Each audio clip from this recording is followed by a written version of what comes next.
আল্লামা লুৎফুর রহমান রাহিমাহুল্লাহ চলে গিয়েছেন আমাদেরকে ছেড়ে। তিনি বলতেন, ইনশাল্লাহ মিজান আবার আসবে।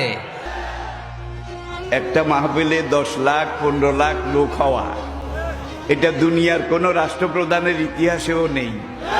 মিজান আবার আসবে, বিজয়ীর বেশে আসবে।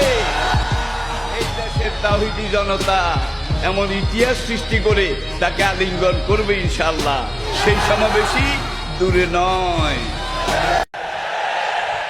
হুজুর, আমি তো আসলাম, আপনি তো আমাদেরকে ছেড়ে চলে গেলেন। আল্লাহু আকবার, আল্লাহু আকবার, আল্লাহু আকবার। গলায় কোনো সুর ছিল না, সুর দিয়ে কথা বলতেন না, কিন্তু এত চমৎকার শব্দের বুনন, এত চমৎকার প্রেজেন্টেশন, এত চমৎকার ভাবে ঐতিহাসিক বর্ণনাগুলো তিনি উপস্থাপন করতেন। মন্ত্রমুগ্ধ হয়ে আমরা আল্লামা লুৎফুর রহমানের কথা শুনেছি। আমরা হযরতুল আল্লাম লুৎফুর রহমান রাহিমাহুল্লাহর জন্য এই বিশাল ময়দান থেকে দোয়া করছি, আল্লাহ তাআলা তুমি তোমার এই খাদেমকে জান্নাতের মেহমান হিসেবে কবুল করে নাও।